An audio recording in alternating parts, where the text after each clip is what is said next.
guess I didn't see him. What are you looking so sad about, Jack? I'm surprised at you. I mean, I'm really insulted. I mean, that's not right, what you just said. What do you mean, what I just said? I mean, I'm getting things about. I'm late getting on, but you talk. I said something about the greatest heavyweight champ, man. I'm a hometown man, and you talk about Joe Louis, man. Joe Louis wouldn't be nothing for me. Joe, I tell you, Joe, do you think you would have stood a chance with me? Well, one time during my career, I was on a Bummer Month tour. I would have been a bum because compared to you.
What's happening, my people? It's Cast Sports again, back for another afternoon with the family. That's right. You know what time it is. If it's Monday through Friday, 2 p.m., it's the Boxtorian bringing you all that boxing history. Boxing is the greatest sport of them all. That's why we love it. Can't get enough of it. Miss Cass. Yes, indeed, boxing. Salute, Shower. And the Drunk Irishman. Salute. Salute to everyone. And welcome to another episode of Cast Sports, the Boxtorian. Today, boxing's 4 or more division champions. 4 more division champions today. How's the family today? It's Tuesday. We are still early in this big week of boxing history. Yeah. Yes, indeed, boxing. I remember last time I said, who is that? And before I already said, that's Shower. And I had just been in her chat the day before. But salute, Shower and the Drunk Irishman. 2 great channels. Always can drop your links in there whenever you get ready. You don't have to wait till 4. But salute. Yeah, we're going to talk about, I got 16 of them. Boxing champions that won world championships in 4 or more divisions. There's the man with the most right there. See those 8 belts that represents 8 divisions he won in. And he won 12 titles overall in 8 different divisions. I think from flyweight to like junior middleweight. I think the junior middleweight was a catchweight. I'm not sure, but yeah. He won 8. 8 different divisions for Manny. Okay. And tomorrow we're going to do some boxing's best for 2025 since it's New Year's Eve. We're going to have the best top fighters, some of the top fighters of the year, men and women. Okay. We're going to have some of the top fights of the year, some of the top knockouts, some of the top trainers of this year that has done a great job with their fighters or fighter, you know, and a few other things tomorrow on New Year's Eve. Boxing's best for 2025. Okay? Yeah, Mike Graham in the building. What's up, Mike? As promised, we got 16 champions that won titles in 4 more divisions. And if anybody can think of any more that I don't name, please put them in there. I ain't gonna get mad and block you if you come up one I don't know. No, I ain't like that. But yeah, that's what we're gonna do today. Manny leading the way with 8. I think Oscar got 6. Sugar Ray Leonard, Floyd, the Hitman, Thomas Hearns got 5. A whole bunch of them got 4. But we're gonna get into that in a moment. But first, we're gonna get into our fight of the day. Okay. So without further ado, for December the 30th, 2025, the next to the last day of the year, our fight of the day.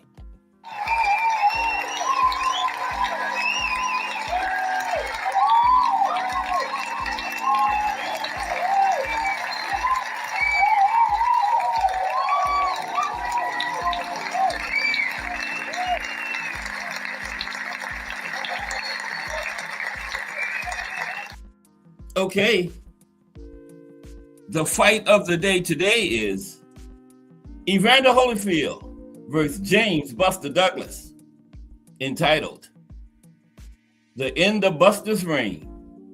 And Buster's reign was quick. He didn't really have a reign. He lost his first defense. But having said that, let me say this.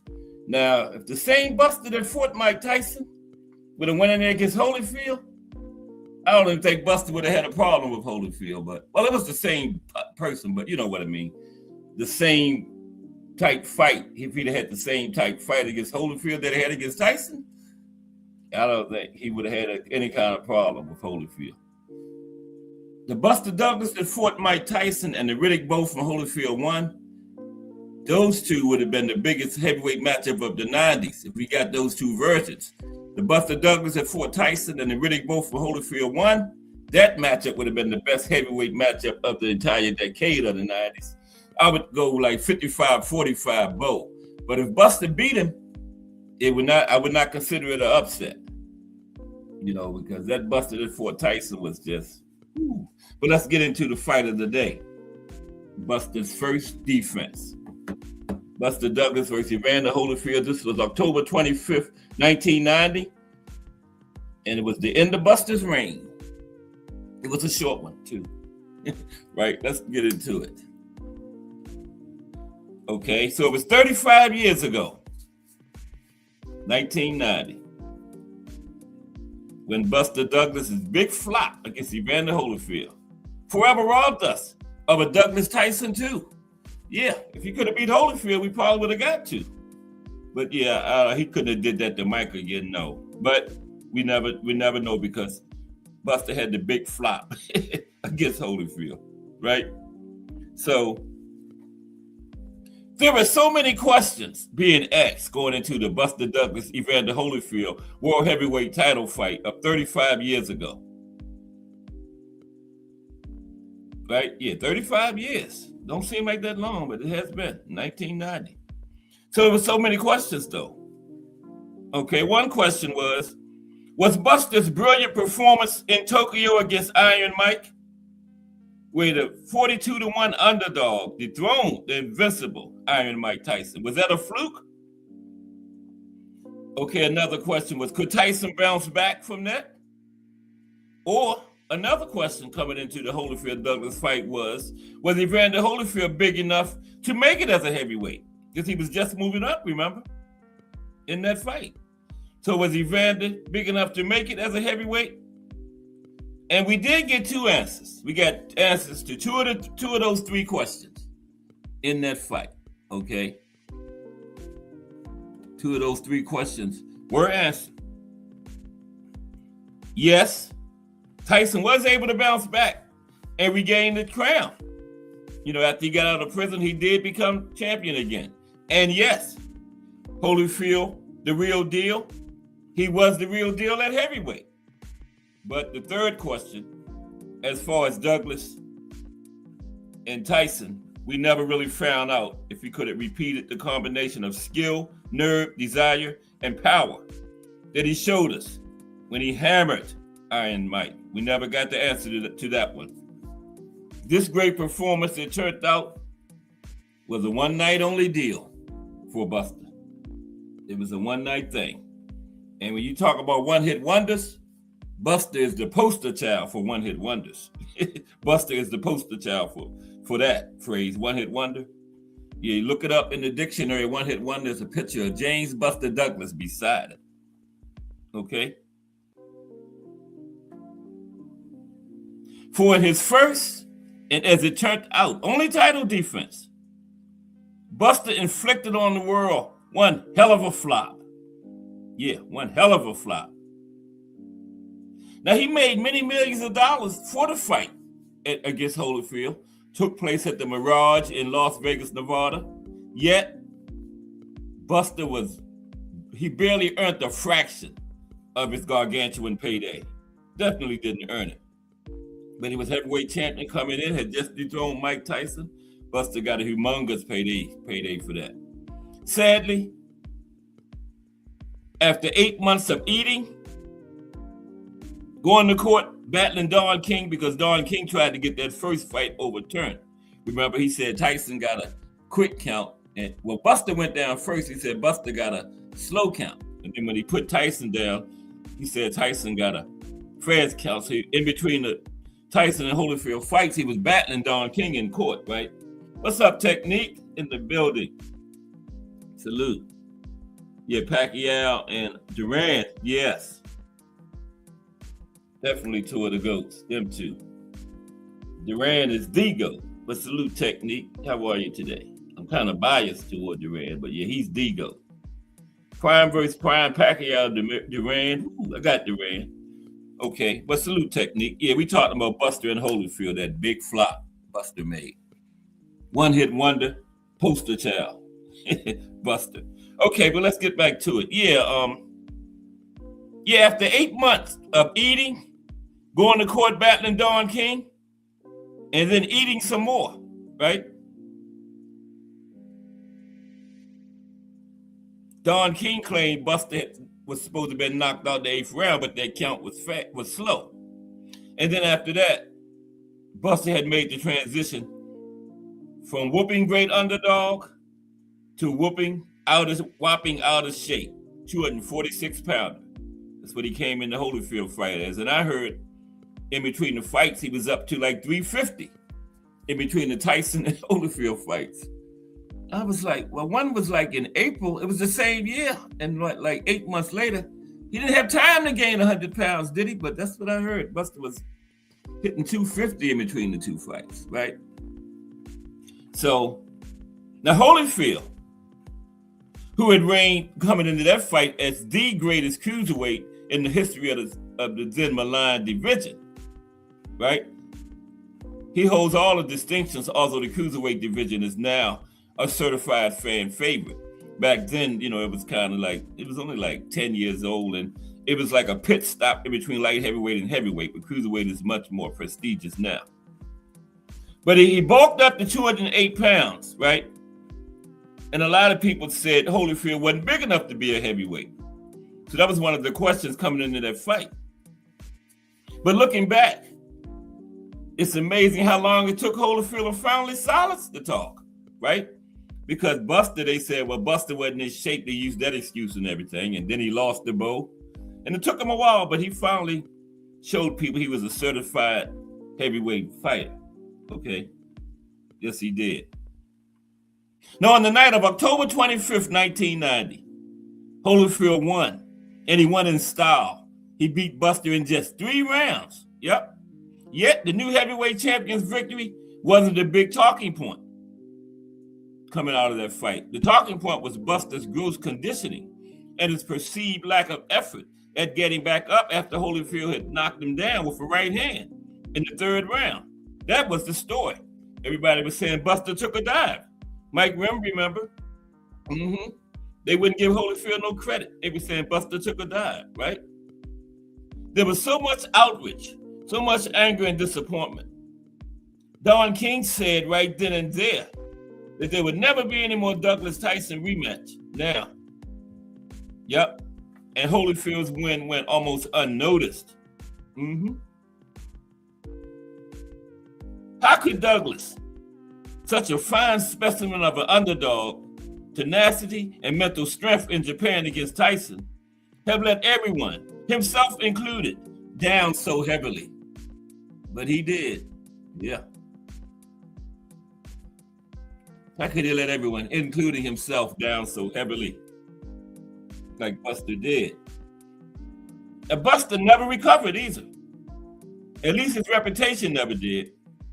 Thankfully, after almost dying due to increased weight gain in over 300 pounds, walking around weight, Buster pulled himself together, right?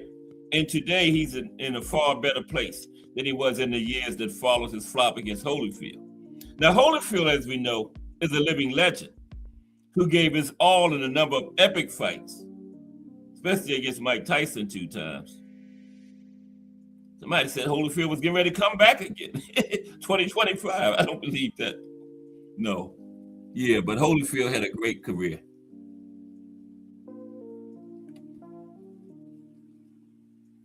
And things could so easily have panned out differently on that night that is remembered for the Holyfield-Douglas letdown. As it is, we had to make do with one brief display of greatness from a fighter from Columbus, Ohio, named Buster Douglas, a fighter who, for a short time, had the world at his feet. Yep, and there you have it, the fight of the day. Short reign of James Buster Douglas. And there's the winner of the fight of the day, the real deal, Evander Holyfield. Yep, Buster could have been. But yeah, before you came in, Technique, I was saying that the Buster Douglas from the Mike Tyson fight and the Riddick Bowe from the first Holyfield fight, if those two versions of those two fighters could have matched, would have fought, that would have been the best heavyweight matchup of the 90s. But either fighter, Bowe, Douglas or Bowe, you never know what version would have showed up for the fight. So, but if the Tyson Douglas version showed up and the Holyfield won Bowe, that would have been a hell of a matchup. I would have it like 55-45 Bowe, but if Buster won it, I wouldn't consider it an upset at all. Nope. But we'll never know because we don't know what happened. Now, Buster did fight on after the Holyfield fight. He retired immediately after it, but then he came back and fought till like 97, 4 or 5 more years or something.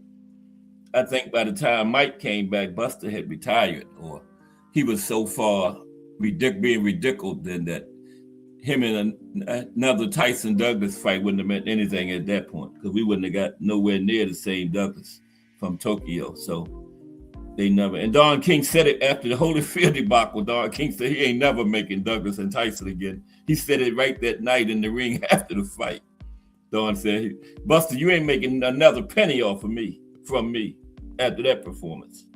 But now we're going to look at, I got 16 champions that won 4 titles in 4 or more weight divisions today, okay? With the man with 8 leading the way. Here he is, Manny Pacquiao. 1, 2, 3, 4, 5, 6, 7, 8, one around his waist.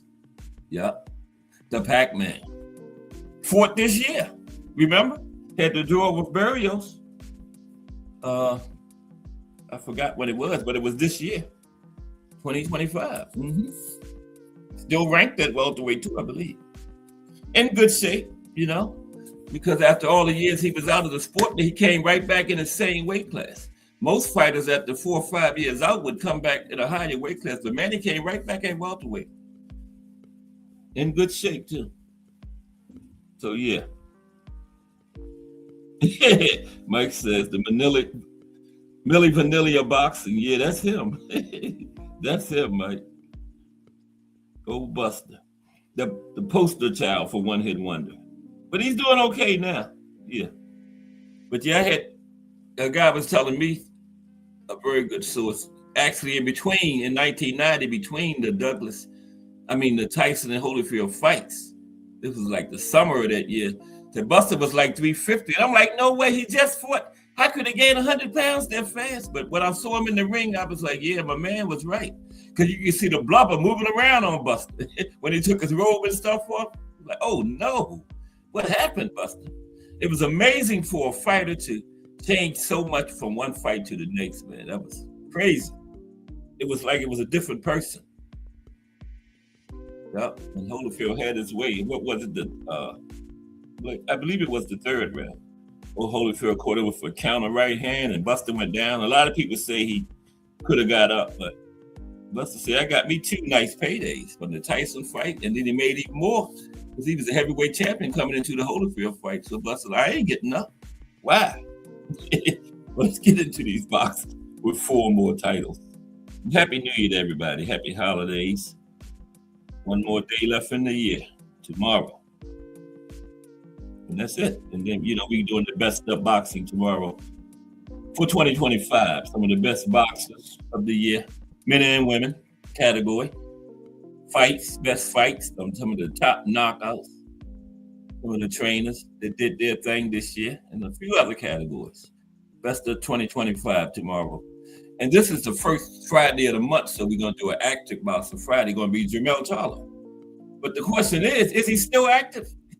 But we're going to do Mel Friday. He's active. They say he in training. He's been in training for like 2 years. He just hasn't fought yet. But he's still active. Okay? And we're going to profile him Friday. Jermell Charlo. Okay? So, now winning multiple world titles in boxing was a little harder several decades ago, as there were just 8 different weight divisions in the sport. Now, today there are 17. 18 if you want to count Bridgerweight, but I don't count Bridgerweight. Today there are 17 weight classes, right? And they're mainly due to the introduction of junior and super divisions, as well as the cruiserweight class that came along, right? So, some 4 division champions have achieved the feat by gaining just 10 pounds between weight classes, while others have had to bulk up by at least 40 pounds. Like Manny went up 40-something. Thomas Hearns went up 40. Hearns went up 50. Hearns actually got less weight, got 5 weight classes to Manny's 8, but Hearns actually went up more pounds because the weight classes Hearns went through were a little further spaced out than Manny's. Manny went through a lot, 3-4 pounds apart, but Manny got 8, okay? So today's list will consist of the top 16 boxers to win at least 4 major world or lineal championships in different weight classes throughout their careers. And it's got to be one of the big 4 major world titles, right? Be WBA, WBC, WBO, or IBF. We're not counting somebody that's more like the IBO in 4 weight classes. Nah, that don't count. That'll be one of the big 4, okay? Because there have been other boxers that's won 4 or more, but they had some fringe titles. Like the IBO, the WBF, the WBU, the NBA, the CIA, the KGB, FBI. We ain't counting them. WBA, WBC, IBF, WBO. That counts. Got to have one of those in the weight class for us to count it today. Right? So let's get started with the list. Okay. Okay, so we're coming from minimum weight 105 all the way up to heavyweight, unlimited. Okay, 17 of them. Bridgerweight is not included. So I guess that's it, right? The only thing we can do now is start the list. We're going to go from 16 on down to 1, which is Manny with 8. So it's a bunch of them got 4. So we're going to start at 16 and come on down to number 1.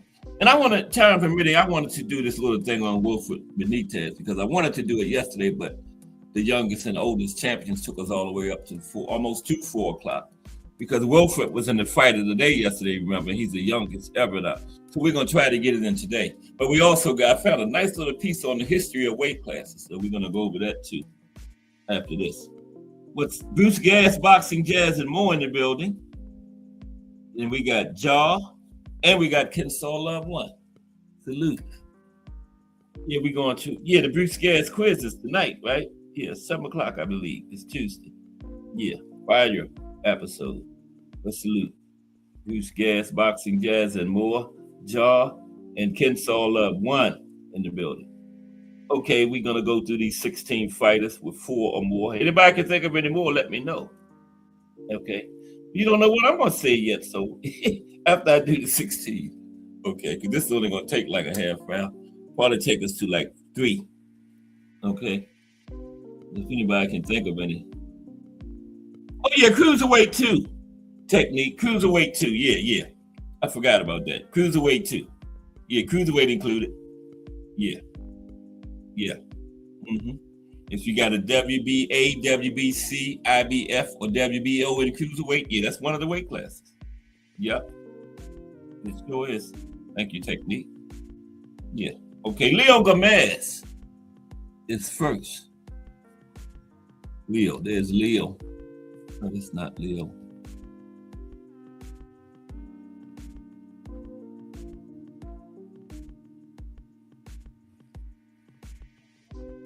Be with me for one moment. There's Holyfield. That was the last. Okay, here we go. I went backwards, I think. Yeah, that's Leo on the right. With the dark colored hair. It looked like Monster anyway. Probably not, but it looks like him, don't it? Yeah. Okay, but that's Leo facing us. Leo Gomez. Okay. So Leo Gomez is probably the least known fighter on this list because he's a native of Venezuela and he fought in the lower weight classes, right? He won 4, all of his titles were WBA. At minimum weight, 105, junior flyweight, 108, flyweight, 112, and super flyweight, which is 115. Now, Gomez's 4 titles were separated by just 10 pounds, but that was about 10% of his body weight, right? And Leo fought from 1985 to 2005. He had a 20-year career, and he amassed a record of 35 wins, 12 losses, 1 draw, with 26 knockouts. And of those 12 losses he had, 6 of them came in his last 9 fights. And he fought 20 years, so he probably should have been out of there by then. So, yeah, 6 of his 9 losses came, 6 of those 12 losses came in his last 9 fights, right? And Leo went after a 5th division, right? But he was beaten by WBA, another WBA too, beaten by Johnny Bredall by unanimous decision. He tried to get the 5th one at bantamweight, but he lost. And then he retired after that. Leo Gomez, but he did get 4. Fell a little bit short on number 5. Okay.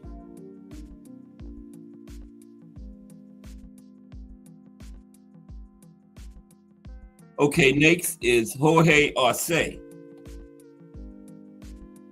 There's Jorge on the left with the hair. Okay, Jorge Arce. Jorge is 4 division champion.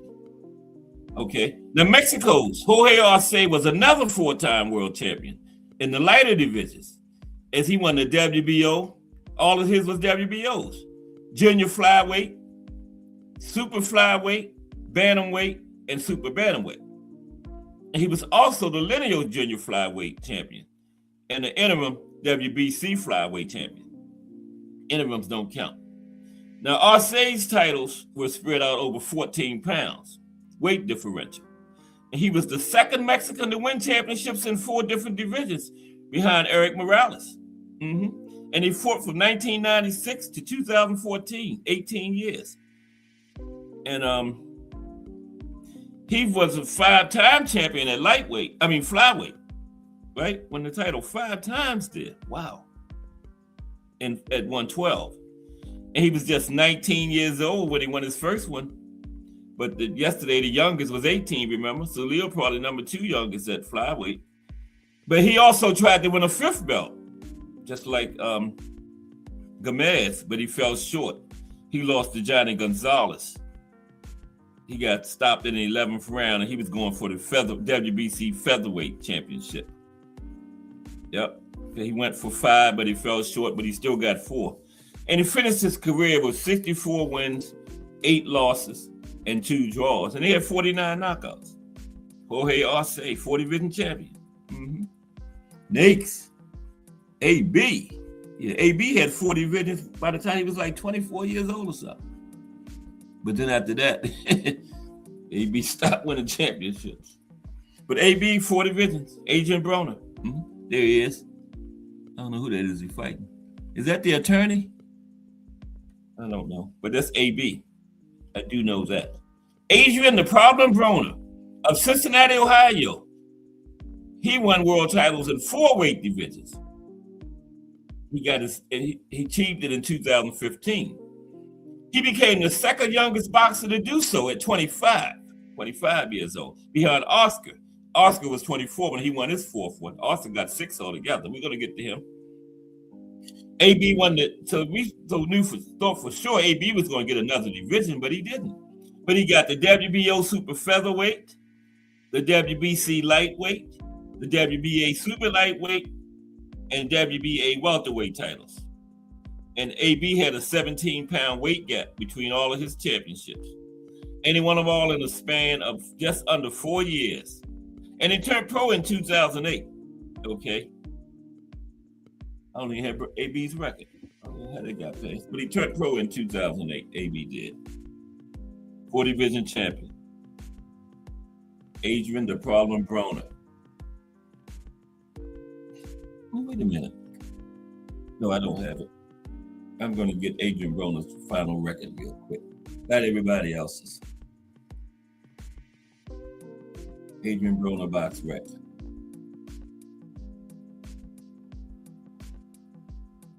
I don't know how I didn't do but AB's. I hope he's the only one. You keep stopping. Gotta get it though. Here we go. Adrian Broner box rec. Yeah, he did it by the time he was 25, and we just knew AB gonna get like 6 or 7 weight divisions. But after 2015, he didn't win any more titles. Wow. He ran into Marcos Madonna. But AB ended up with a record of 35 wins, 5 losses, and 1 draw with 24 knockouts in his career. That's like 70-something knockout ratio. I'm not going to worry about that. After AB, next is Chocolatito, Roman Gonzalez.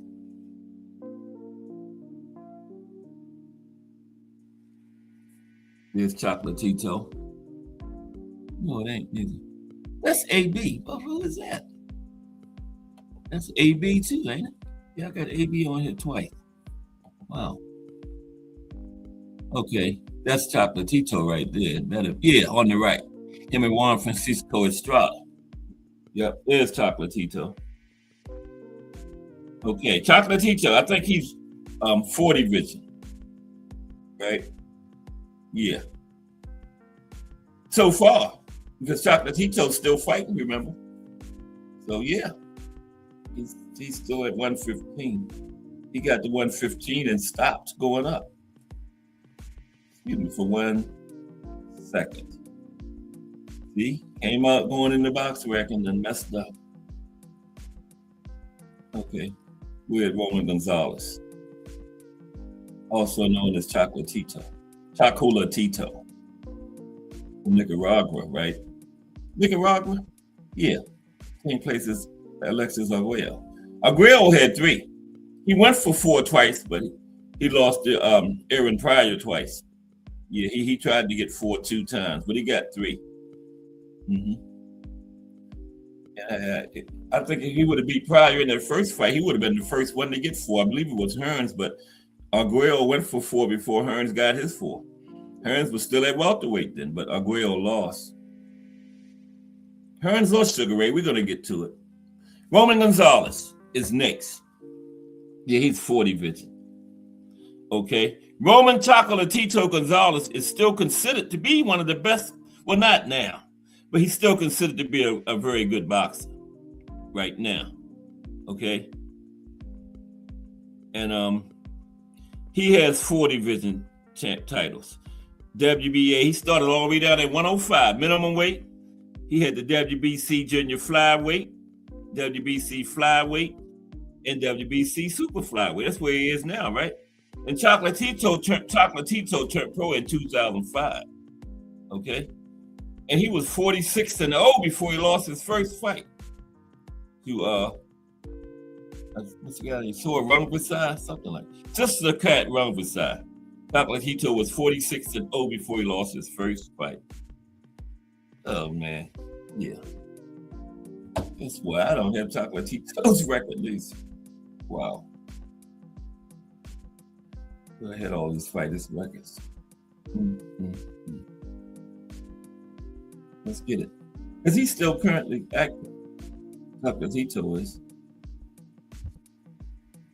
So he still could be a 5 division, right? I doubt it, but who knows? Yeah, we're going to talk about Jermell Charlo Friday. This is the last one. Any others I don't have a record, I'm not going to get it. But I'm already started now, so we might as well get Chocolatito's record currently because he's still fighting. This is Roman Gonzalez box record. Okay, he's currently 53 wins, 4 losses with 42 knockouts. Okay, he's been stopped once. Rungvisai stopped him. That was a big shocker when that happened too. I think it was like 2015. Yeah, that's not a bad knockout ratio. These are 42 and 53 fights. 79.2%. Okay, let's move on. After Chocolatito, we have Nonito Donaire, 40 division. Another fighter still active. Nonito, yep. There he is on the left. Now that is Monster. He fighting. Caught Monster with something good. Look like a left hook. And Monster, I think every time I've seen Monster go down, it's been from a left hook. But that one, I don't know. That's that one got him. It might have been the one that broke his orbital bone, though. That was that fight. Yeah, Roman. Nonito is a 40 division champion. Okay? 40 division. Known as the Filipino Flash, Nonito Donaire is destined to always live in the shadow of guess who? Fellow countryman Manny the Pac-Man Pacquiao. Okay? But Nonito has been based out of the United States for most of his career. Okay? And he's a 40 division champion. He won the IBF flyweight title, the WBC bantamweight, WBO and lineal super bantamweight, and he had the WBA featherweight title between 2007 and 2014. Now he went for 5, but he lost that fight to the guy at bantamweight, remember? Monster had vacated. Yeah, remember that one? That was like, I think it might have been 2023. And Nonito had a 14-pound weight differential between all of his classes. Yeah. And he's still currently active. Nonito is, yeah, 40 division champion. Nonito Donaire, the Filipino Flash, destined to live in Manny Pacquiao's shadow. If he could get like 4 more divisions, he wouldn't, because he would be 8 right up there with Manny. But Nonito been at 118 for a long time. He lost to Santiago, remember? When he was going for the title at 118? Yeah, it was Santiago. That fight. Yeah, that would have been 5 for him. For Nonito Donaire. I ain't gonna tell y'all what I'm doing right now. Getting Nonito's record. the last. Anybody after this, we ain't gonna worry about their record. Well, I thought I had everybody's record, but I don't apparently. So Nonito currently, because he's still fighting, 43 wins, 9 losses, and 28 knockouts. Okay, after Nonito, we have Miguel Cotto. We should be coming up on a 5 division. Well, I don't know yet. But Miguel is 4 division 2. There's Miguel on the left there. Miguel Cotto, 4 division champion. Okay. He's the one and only Puerto Rican boxer to win world belts in 40 different weight classes. That's hard to believe, you know. And Miguel turned pro in 2001 after competing at the 2000 Olympics, right? And he's won the WBO super lightweight, the WBA welterweight, the WBA super welterweight, and the WBC and lineal middleweights. Yeah, Miguel went all the way up to minimum weight. And he won all these belts between 2004 and 2014. And Miguel had a weight differential of 20 pounds in between his classes. He's lost to some names. He lost to Canelo, Austin Trout, Floyd, Manny Pacquiao. So yeah. And he also lost, I ain't even count that one to Margarito because he was cheating. Okay. Margarito was cheating when he beat Miguel. But he lost to some big names. Floyd, Manny, Canelo, and Austin Trout. Yeah. Miguel. I done got everybody else's record. I might as well get his too. I don't know. I got some of the records written down. I don't know what happened. But Miguel is retired. Okay. We know that. He was 41-6 with 33 knockouts to his credit. And that is 80%, you know. Look at anything over 80% is an excellent knockout ratio. Miguel, I know that's 80%. Let's see. 80.4% knockout ratio. Okay. Okay, so after Miguel, we looking at all champions with over 4 divisions today. 4 different divisions. Juan Manuel Marquez has 4. There's Juan Manuel on the left there. He's got 4 divisions. Yep. One of my favorites there. He could counter. Great counter puncher. Yeah, Tuesday night trivia tonight for Bruce Gas. There he is. The link is in there and everything. What is it? 7 o'clock, right, Bruce? Yeah, don't forget Tuesday night trivia. Tonight is going to be Boxing's Great Knockouts, okay? I think it's 7. Right? Yeah, but tonight on Bruce Gas, Boxing, Jazz, and more. That is a great episode right there. Some tough questions, too. I always get stumped in there, man. But it's fun. Yeah. Juan Manuel Marquez makes the list, 4 division champion, right? For Mexico.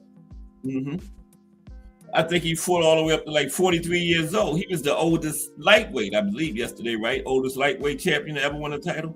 Yeah, I think it was 43 years old when he retired. And he's got WBA and the IBF featherweight titles, the WBC super featherweight. He has the lineal WBA and WBO lightweight. And he got the WBO super lightweight. And he won all his belts between 2003 and 2012. Weight differential of 14 pounds for Juan Manuel. And he's well known for those 4 fights against guess who? Manny the Pac-Man Pacquiao. Well, right? And he had battles with Floyd Mayweather, Marco Antonio Barrera, Joel Casamayor, Timothy Bradley, and Orlando Salido. And yeah, those 4 kings of the 2000s, Manny, Juan Manuel, Morales, and Barrera, all of those 4, the only matchup that didn't happen between those 4 was Juan Manuel and Morales. Yep, and I had a thing about them. They was going back and forth after their careers about whose fault it was and everything. I think I'm gonna pull it up one day because that was very good. I think Morales said something about Juan Manuel had ducked him or something because somebody was asking why that matchup never happened, and then Juan Manuel had to come back, and it was pretty good. Yeah, we're gonna go over that one day. Juan Manuel Marquez, 40 division champion. Yep, was 43 years old, and he's the oldest lightweight to ever win a championship. Juan Manuel Marquez. Bad man. One of the top counter punchers of all time. That's Manny. That's how Manny got knocked out. Manny tried that double jab, and Juan Manuel came over the top of that overhand right. Manny went down, one of them slow motion going down. But Manny came back and had a great career after that. But yeah, that was a great 4-fight series. We went over that, remember? The 4-fight series between Juan Manuel and Manny. And y'all know what I'm doing. I'm getting Juan Manuel's record. I don't know how I missed all these people. I thought I had wrote all the records down earlier. But here we go. Juan Manuel finished his career with 56 wins, 7 losses, and 40 knockouts. Never stopped in his career. I don't even know if he was ever down. I know he was never stopped. Knockout ratio, 71.7. Okay. After Juan Manuel, we have Erik Morales. We were just talking about Erik, remember? And there he is, fighting Marco Antonio Barrera. We covered that classic one too, remember? Trilogy. That was a classic there, them two. They battled. Mexican warriors. Erik was the first Mexican boxer to win world championships in the 4-weight division, right? The great Erik Morales. And he did that between 1997 and 2011 when he won the WBC Super Bantamweight, Featherweight, and Super Featherweight, and Super Lightweight titles, all WBC. 16-pound differential between his titles, right? And he also won the IBF Super Featherweight crown, along with the WBC Super Featherweight. So he had 2 different belts at Super Featherweight, okay? And he managed to beat world champions during his career from 1993 to 2012, 19 years. And he retired, I got his record, with a record of 52 wins, 9 losses, 36 knockouts, okay? And 8 of his 9 defeats came in his last 13 fights, when he probably should have been out of there. He fought trilogies with Manny Pacquiao and Marco Antonio Barrera. And he also fought the likes of Danny Garcia, Jesus Chavez, and Marco Maidana. He was old when he fought Maidana, but he still had a good fight against Maidana. Morales is rightly regarded as one of the finest and most exciting Mexican fighters in boxing history. El Terrible. Next. Okay, I think this is the 5 division. No, I think 4. 3P. 4 divisions, yeah. That's him and Oscar. We caught Oscar right in the nose. Probably broke it. Wow.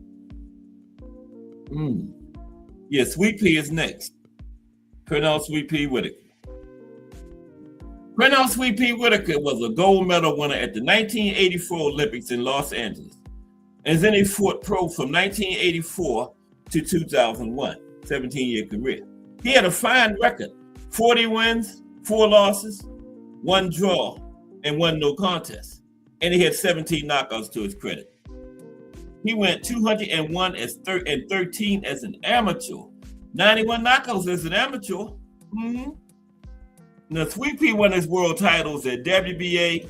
He won the WBA, IBF, and WBC in lineal lightweight. He won the IBF Super Lightweight, the WBC and lineal welterweight, and the WBA Super Welterweight title. And he won those titles between 1989 and 1995, a 6-year span. 19-pound weight differential between all his titles, okay? And Sweet Pea's power didn't travel with him from the amateurs to the pros, but he was widely regarded as an excellent defensive boxer with smooth as silk skills. He took on the likes of Oscar De La Hoya, Felix Trinidad, Buddy McGirt, Julio Cesar Chavez, Greg Hargan, and Azuma Nelson. Fire your resume for Sweet Pea. Yeah, he had 91 knockouts in the amateurs. Wow. His power didn't come to the pro level with him though, but still had a great Hall of Fame career. Next is Oscar De La Hoya, 6 divisions. Nope, he had 6. I thought Sugar Ray and Hearns had 5. How did I skip over them? Oh, we'll figure it out. Oscar had 6. It should have been in order. Oscar had 6 though, yeah. The Golden Boy. Now, Oscar is the youngest boxer to win 4 different world titles at 24 years old.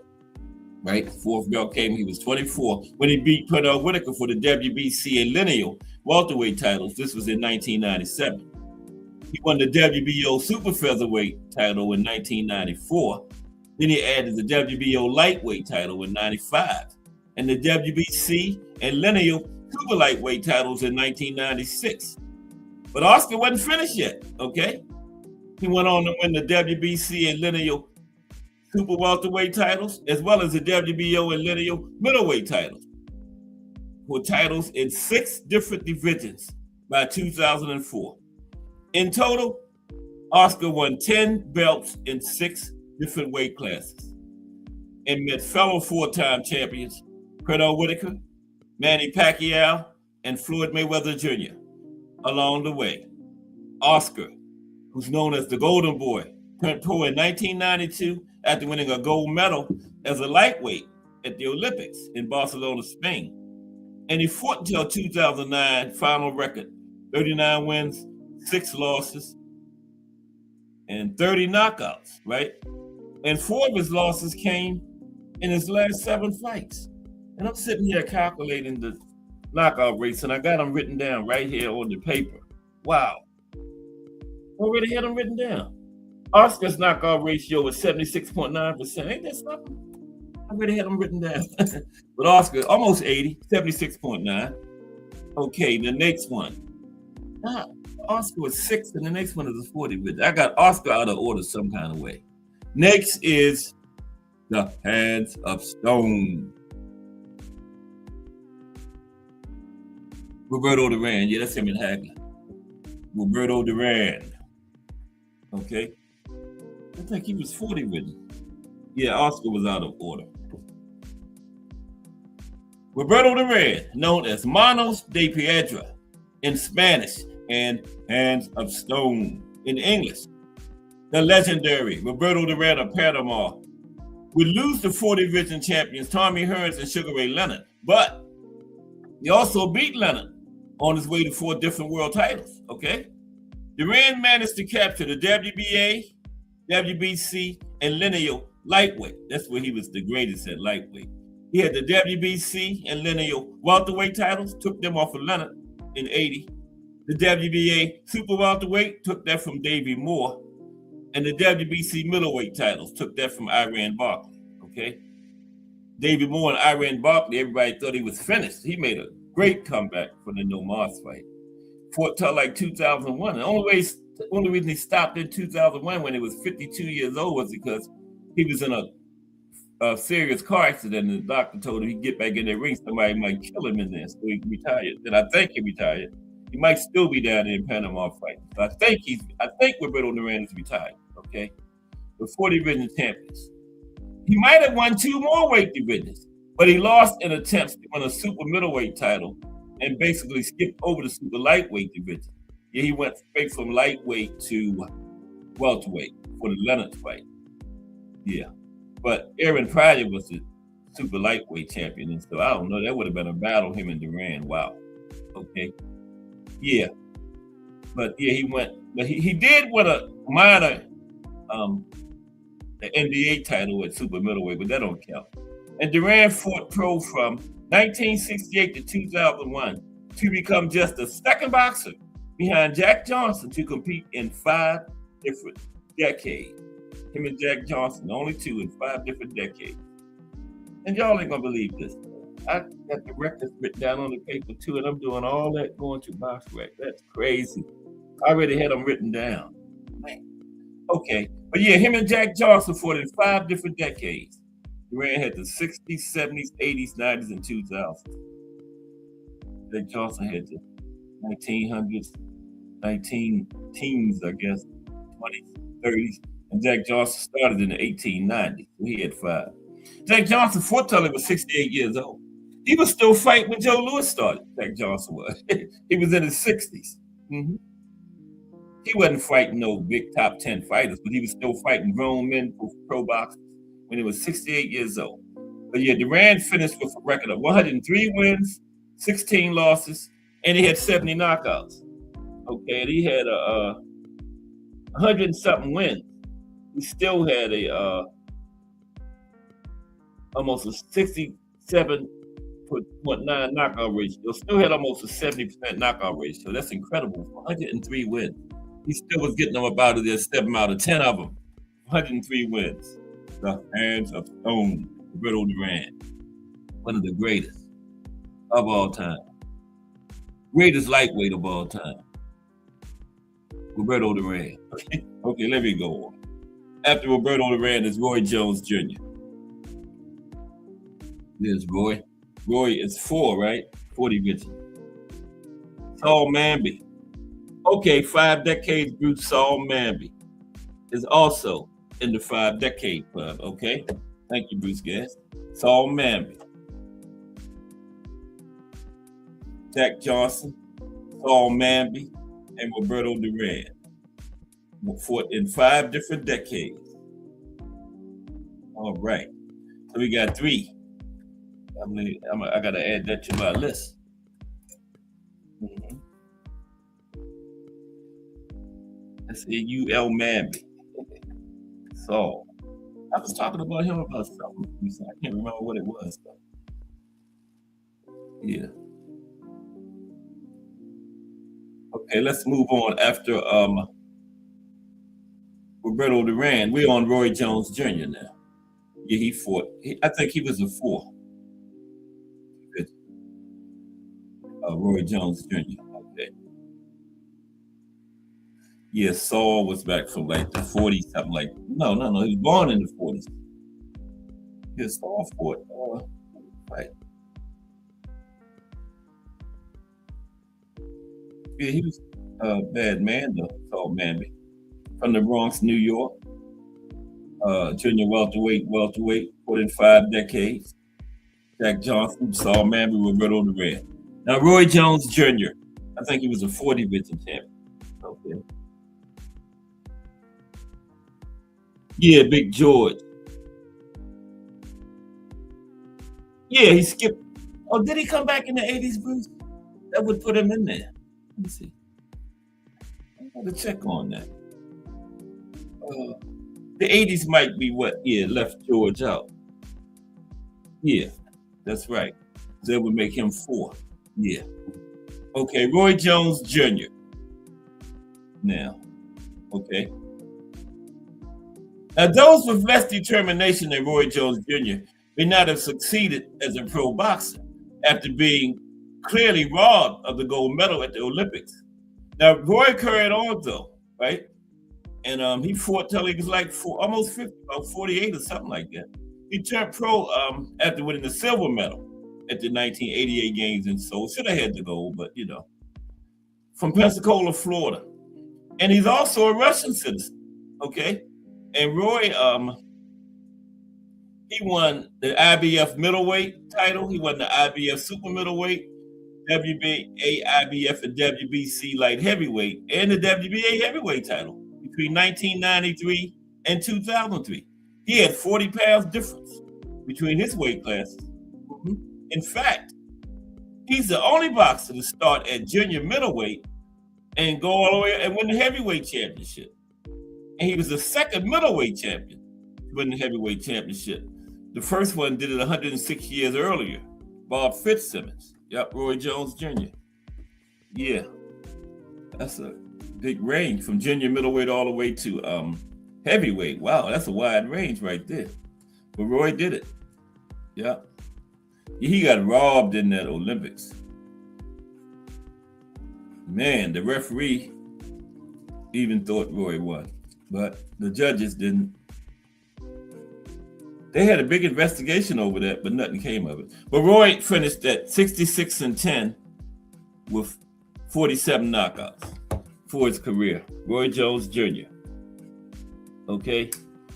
After Roy is Sugar Ray Leonard. Okay, so now we to the 5 divisions. Yeah, Oscar should have been back here, but some kind of way I got Oscar out of order. Yeah, but Sugar Ray was 5 divisions. Sugar Ray Leonard. There he is. That's him and Donnie Lalonde. Yeah. I think that was his 5th division. I think. Let's see. 1976 super lightweight Olympic gold medal winner, Sugar Ray Leonard of Wilmington, North Carolina. That's where he was born, but his boxing career played out. He was living in Maryland by then, but he left North Carolina when he was 3 years old. He went on to win championships in 5 different weight classes. Now, he fought as a pro from 1977 to 1997, and he ended up with 36 wins, 3 losses, 1 draw, and 25 knockouts. 2 of his losses in the draw came in his last 4 fights when he should have been out. He was out of the ring, but he came back. Leonard fought 2 other members on this list as he won and lost against Roberto Duran, and he won and had a draw against Tommy Hearn. It really should be he won and lost against Tommy Hearn. That 1989 fight, I don't know how they called that a draw. Hearns knocked him down twice, and yeah. But anyway, and he also beat greats such as Marvelous Marvin Hagler and Wilfredo Benitez. And Sugar Ray won the WBA, WBC welterweight titles that was undisputed at that time, the WBA super middleweight and the WBC middleweight and super middleweight titles. And he won the light heavyweight title. WBC. All this happened between 1979 and 1988. 28-pound weight differential between all his classes that he won titles in. And he was also the lineal welterweight and super welterweight and middleweight champion at one time. Okay. Thomas Hearns. I think he was the first 4 and first 5, I believe. Let's see, Thomas Hearns, the Hitman. Okay. Thomas Hearns nicknamed both the Hitman and the Motor City Cobra. He was born in Memphis, Tennessee, but of course he fought out of the famous Kronk Gym in Detroit, Michigan. He left Memphis, Tennessee about 5, something like that. Mm-hmm. Remember we did the list from the best boxers from every state. I had Sugar Ray from North Carolina and Hearns from Tennessee because I had it where you was born at, right? Not the state you fought out of. So yeah, Hearns born in Memphis, Tennessee. But Hearns fought from 1977 to 2006. That's 29 years, right? And he compiled a record of 61 wins, 5 losses, 1 draw, and 48 knockouts for the Hitman. Okay. That's 78.6%, almost 80 for the Hitman. And yeah. He won world titles in 5 different weight classes between 1980 and 1988. Okay. As he captured the WBA welterweight title, WBA super welterweight, WBC middleweight, WBO super middleweight, and WBC light heavyweight belt. 28 pounds. He fought at cruiserweight, but he didn't win the title up there. 28 pounds weight differential for Hearns. Yeah, he did fight at cruiserweight. He was talking about going to heavyweight and fighting Mike Tyson, but Emmanuel Stewart was like, hell no. You ain't doing that. That was Iron Mike Tyson of the 80s when he was destroying people. I don't know what Hearns was thinking about. Going up there messing with Mike Tyson. He would have been Michael Spinks before Michael Spinks. If he would have did that, that would have been one of those 1-minute jaws. I don't know though. If Hearns could have got that right hand in there, might have been Buster Douglas before Buster Douglas. But Emmanuel Stewart nixed it. Emmanuel said, no, you're not doing that. And Emmanuel was the type of trainer his fighters listened to. It wasn't, no, I'm the fighter with Emmanuel. What Emmanuel said went with his fighters. When he told Hearns no, he wasn't fighting Mike Tyson, so it didn't happen. Bear with me for a moment, please. I don't know what happened. It was almost finished. There we go. We got one more after Hearns. Y'all already know who that the last one is. It's the 8th division champion. It's the 8th division champion. It's last. That's when it's the Hitman. Thomas the Hitman Hearns. Wow, some people who came in. Let me see. I wasn't paying attention to the chat.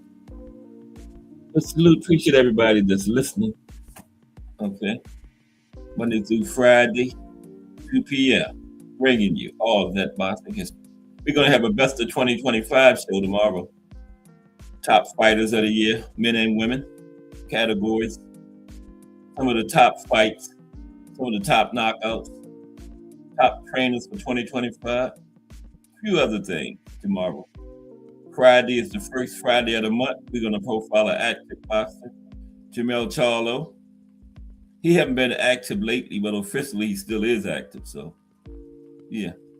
They've been saying for like the last year he ain't training for a fight, but that's a long training camp right there. But Thomas Hearns, okay. Yeah, he won 5. But he didn't. He fought at cruiserweight, but he didn't win a title up there. Okay. And he was the first boxer to win titles in 4 and 5. Hearns was the first one to do that. Now remember, Alexis Arguello would have been first if he could have beat Pryor back then. He attempted it first, but Hearns was the first to get 4, then the first to get 5. Okay. And then also he won the minor WBU and IBO titles at cruiserweight. So he was a champion at cruiserweight, but we ain't count WBU and IBO. I don't even know what WBU stands for. World Boxing Union? Yeah, I guess so. I know the IBO is the International Boxing Organization. So Hearns had 6, but we ain't counting WBU and IBO. Okay. Or we would have had 1 million people on the list. Right. But he got those at cruiserweight. Hearns and Sugar Ray Leonard won their titles in the same division, right? But Hearns went straight from junior middleweight to light heavyweight champion before coming back down in weight to win middleweight and super middleweight titles, right? And Hearns lost and had a draw to Sugar Ray Leonard, and he beat Roberto Duran as fellow 4-time champion. Yeah, him and Sugar Ray won all 5 of their titles in the exact same divisions. We got 2 more. Floyd was 5 too. Yeah. Then there's something. Hearns and Sugar Ray won all 5 of their divisions were exact same ones. Wow. If Floyd and Manny is last, there's Floyd Mayweather Jr. 5 division. Andre, find us in the building. Salute, Andre. Appreciate you. Andre, and put some color in there. Appreciate you. Andre, find us in the building. Salute. We're looking at the champions that got at least four different divisions today, Dre. We're down to the last 2. Floyd. But Andre put some color. Appreciate you, Andre Finest.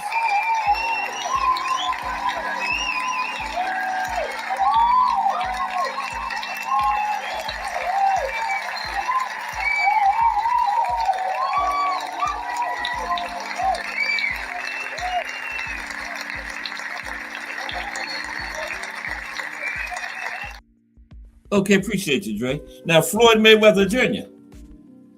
Floyd got 5, right? Now, when it comes to major world titles in boxing, undefeated Floyd Mayweather Jr.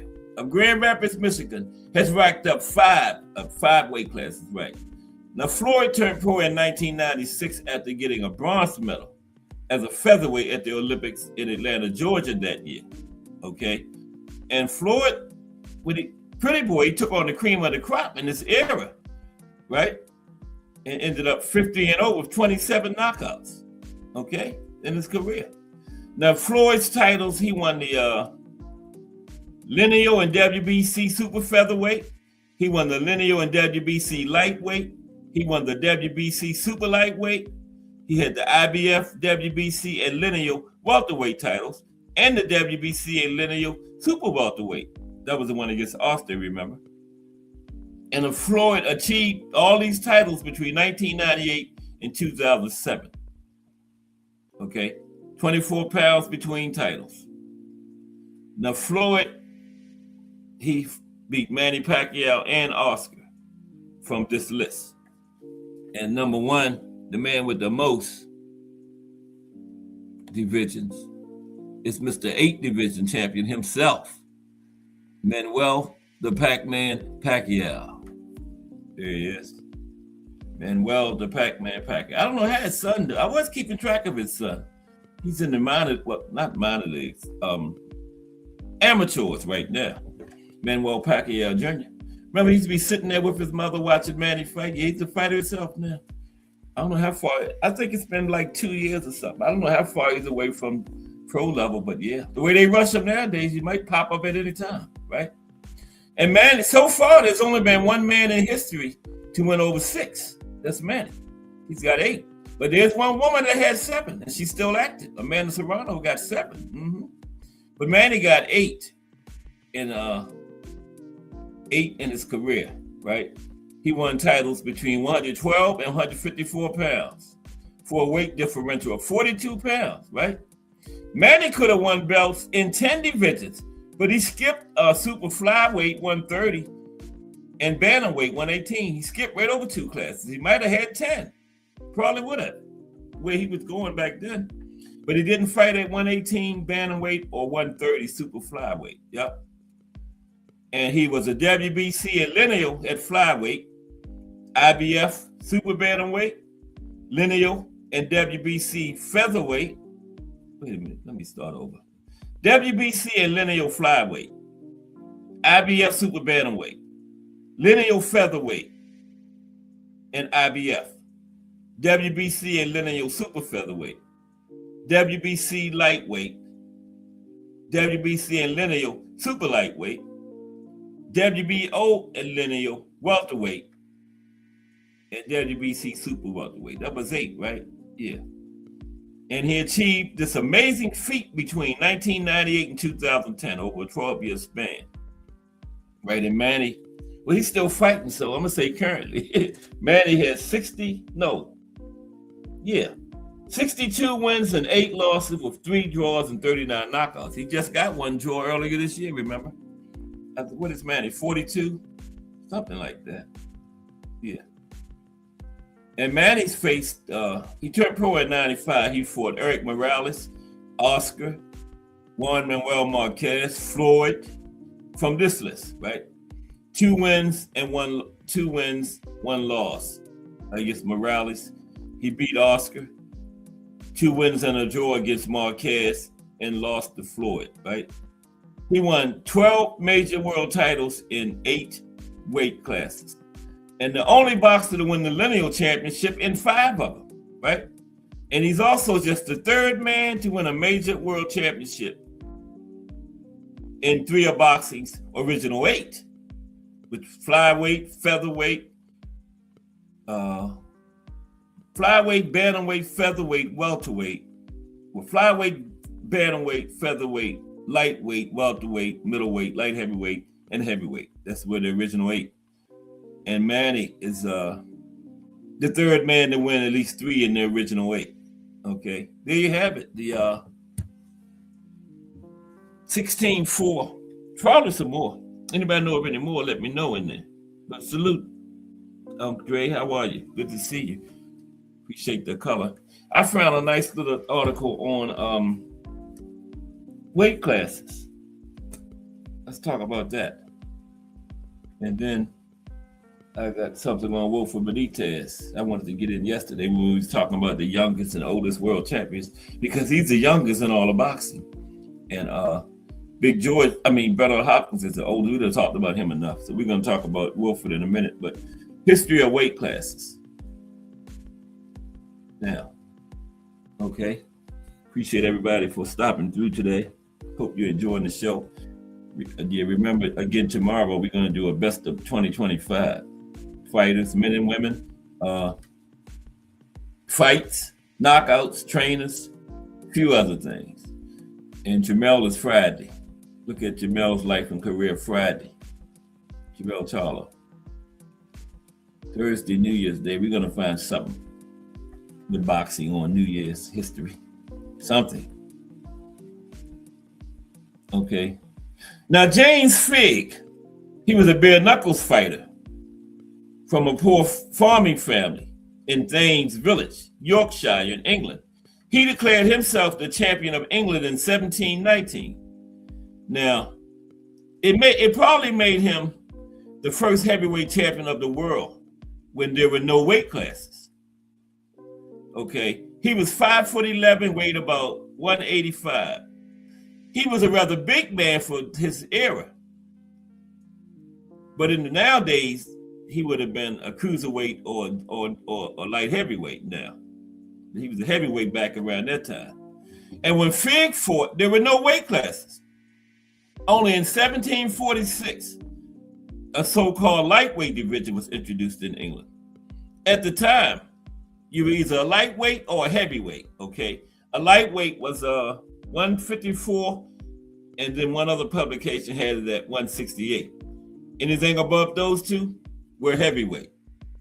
And then they had all these mismatches and stuff. That's why they made weight divisions, because it came unattractive to the fans, seeing somebody in there weighing like 120 getting beat up by somebody weighing like 160, or somebody weighing what could. And then if you were above that, you were a heavyweight. Somebody weighing like 170 getting there against somebody weighing like 250. They were both heavyweights.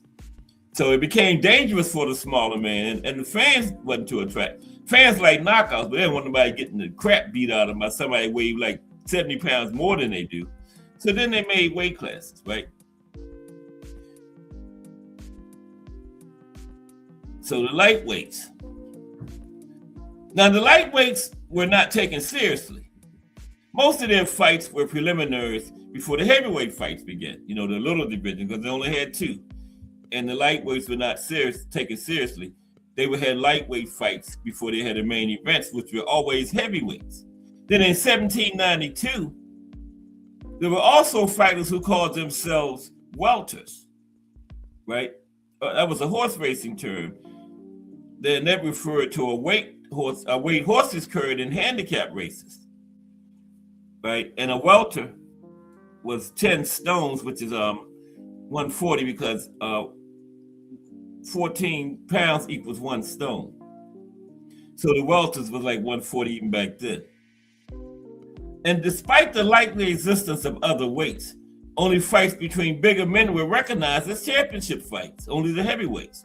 But boxers were allowed to compete in their irrespective of their weights. Anything under the heavyweight, you were a lightweight, no matter what your weight was. Only during the 1880s, after the general adoption of the Queensberry rules, an effort was made to standardize weight divisions in England and in the United States. Now, some sort of agreement was reached between the British and Americans in 1910. However, many of the weight limits that they set in 1910 were later changed, okay? Many of those divisions were changed. The limits often fluctuated by considerable margins. Now, lightweight champion Willie Ritchie raised the limit in 1912 from 133 to 135, the limit that it is now. And in 1894, Bob Fitzsimmons increased the middleweight limit from 154 to 158. Then in 1915, it was raised to 160, the present limit. Champion George Dixon decided to raise the featherweight limit from 115 to 120 pounds. Now, I don't know how these fighters were raising the limits up themselves, but they were doing it. So then the light heavyweight division came in 1903. In 1903, Lou Houseman, the sports editor of the Chicago Inter-Ocean and manager of Jack Root, who had outgrown the middleweight division, established the light heavyweight division just for him, just for his fighter. His fighter was too big to make middleweight, but he was too big to be fighting these big heavyweights, so his manager created the light heavyweight division just for him. And he was the first champion of it, remember? We went over that last week. And he set the limit at 175 pounds. And that stayed the same ever since, right? And it was recognized in Great Britain in 1913, right? The United States, this guy came in and from Chicago, created it in 1903. And then Great Britain recognized it in 1913. That's about the only one that's been the same all the way from its inception, 175 pounds. Never changed. Yeah. So then, the junior middleweight division, also known as light middleweight or super welterweight, was first recognized in 1962 by the WBA, limit 154, current limit. And Great Britain recognized it in 1973, 11 years later.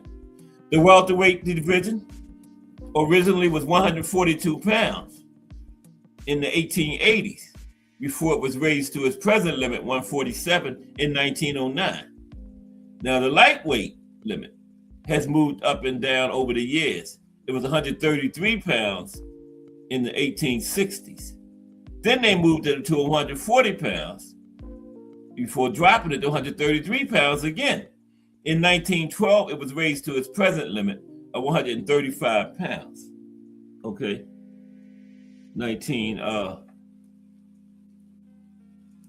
Excuse me. Here we go. Okay, yeah. Then it was raised to its present limit. Okay, that was lightweight, I think. That's what it blinked out for a minute, but here we go. We're back. We are back. Yeah, the limits often fluctuated over the years, though. They weren't all the time exactly, but some of them, like light heavyweight, came in as 175, but that's about the only one. Okay?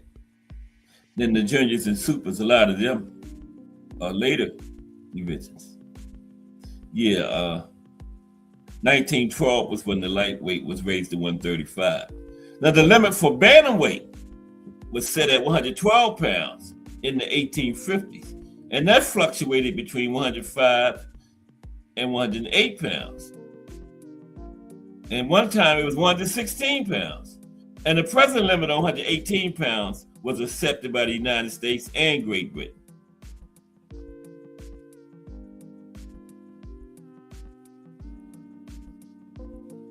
And then the junior and super divisions, okay? The junior divisions have struggled for years to gain acceptance. The junior lightweight, 130 pounds, and junior welterweight, 140.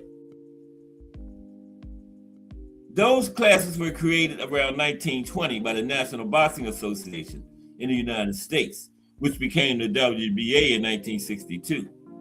These divisions took about 40 years to gain international acceptance. They were created in the 20s, but they didn't gain international acceptance until the 60s, right? The World Boxing Union, yeah, that's what the WBU was, the World Boxing Union. They even introduced a super middleweight, super cruiserweight division, 210 pounds.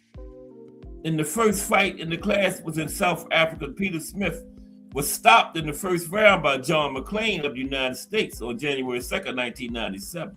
But the division never gained recognition. The super cruiserweight division, wow, 210 pounds. That was a minor body of the WBU. It never gained recognition, okay?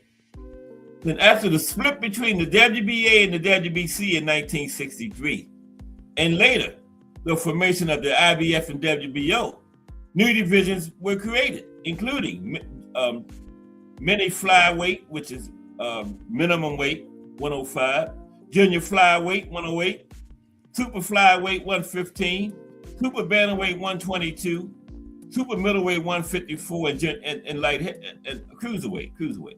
They used to call that junior heavyweight. Now, really, junior bantamweight, junior flyweight, all of them, we don't really need them. Why do you need a division at 115 in between 112 and 118?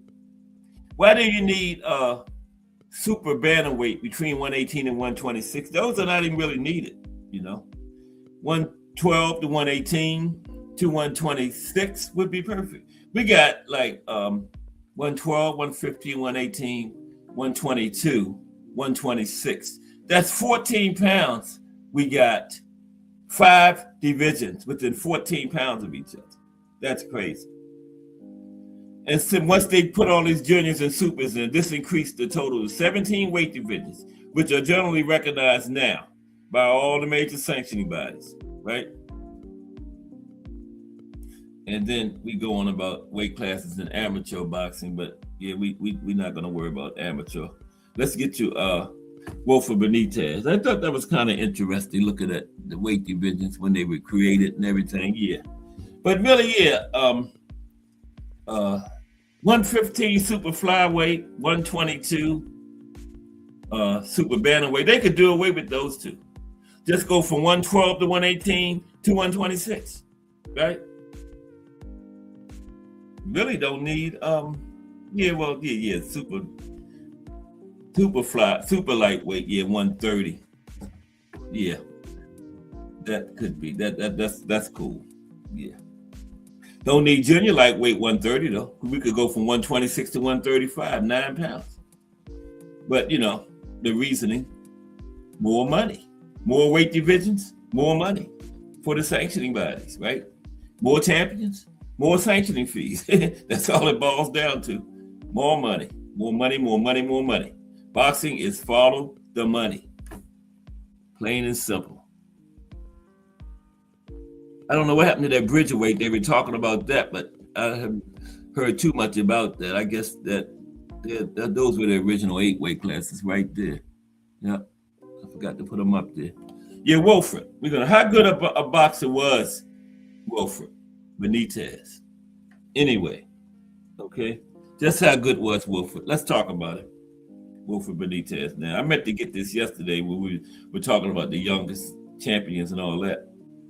Because Wilfred is the youngest throughout boxing.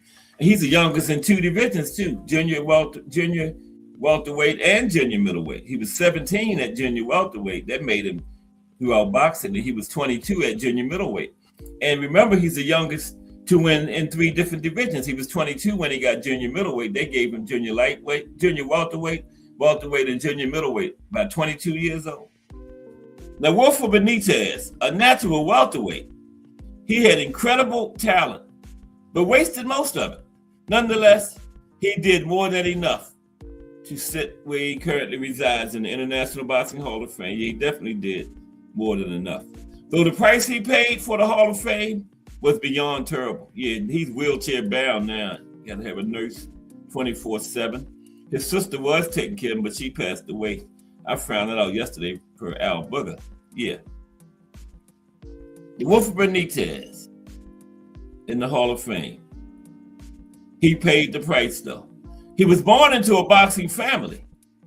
Born on September 12, 1958 in New York City. Benitez grew up in boxing gyms in New York and Puerto Rico. His older brothers, Frankie and Gregory Benitez were also fighters in the 1970s. And his father, Gregory Sr., trained him. Also trained Esteban de Jesus too, yeah. But while the family maintained Gregory was the best boxer, his brothers, and Frankie the fastest, it was Wilfred, the youngest, who went the furthest in the sport, right? Another lost great, Wilfred Benitez. It has often been said that the hugely celebrated quartet of 1980s fighters, Roberto Duran, Sugar Ray Leonard, Thomas Hearns, and Marvin Hagler, nicknamed in boxing as the 4 Kings. A lot of people say it should have been, in fact, the 6 Kings, right? Aaron Pryor and Wilfredo Benitez belonged with their better-known counterpart, but only 4 Kings in the deck, so Yeah, but a lot of people say that. It should have been the 6 Kings. Pryor and Benitez should have been included. Ray Arcel, who trained Roberto Duran, right? Set up Benitez. He said the kid has as much natural talent as any welterweight since Sugar Ray Robinson, but he won't train, and he thinks life is a party. That's what Ray Arcel said about it. And that was the story of Wilfredo Benitez. As great as he was, Hall of Fame great. He could have been even greater, okay? He could have been even greater. Yeah, he sure could have. Wilfredo Benitez beat Roberto Duran. He lost to Hearns in a close majority decision. And he lost to Sugar Ray Leonard in a 15-round stoppage defeat, in which amazingly, he came close to winning, despite having only trained 9 days for the fight. Yeah, he came in on short notice and took Sugar Ray into the 15th round. He's worthy of being classified with the 4 Kings. Yes, he is, very worthy. So is the Hawk. Mm-hmm. So before the Leonard fight, his father, who trained him, said, Wolford has not listened to anything I have told him. He would rather be out somewhere, anywhere, than in the gym. Right? That's what his father said about him, who trained him. That he'd rather be out anywhere in the streets somewhere than training. And he only had 9 days to get ready for the Sugar Ray fight and wouldn't even train then. He was called El Radar due to his almost superhuman defensive abilities. Benitez is one of boxing's great what-if stories. And even as great as his career was, and it was great enough to earn him the Hall of Fame honors he received, it could have been far greater had he bothered to train and stay sober. Drugs, women, and constant partying wore out his matchless talent early, and he wasn't that old when he retired. Mm-hmm. Even with only training for Sugar Ray Leonard for 9 days, Leonard simply could not hit him. Sugar Ray Leonard told Angelo Dundee in between rounds, "He's there." And Dundee replied, "Yeah," and then he ain't. Mm-hmm. Sugar Ray Leonard said that was one of his hardest fights, Benitez. Benitez was only 17 years old. 25-0, right? And when he won his title. And his first fight was when he was 15. And he challenged and he was 17 when he challenged long-reigning WBA 140-pound champion Antonio Cervantes of Colombia. Cervantes, who was making his 11th defense of his title. He had been in the fight a champion for 4 years. He was a 41 betting favorite. But Benitez, so incredibly talented, shocked the odds and the champion, winning a 15-round split decision.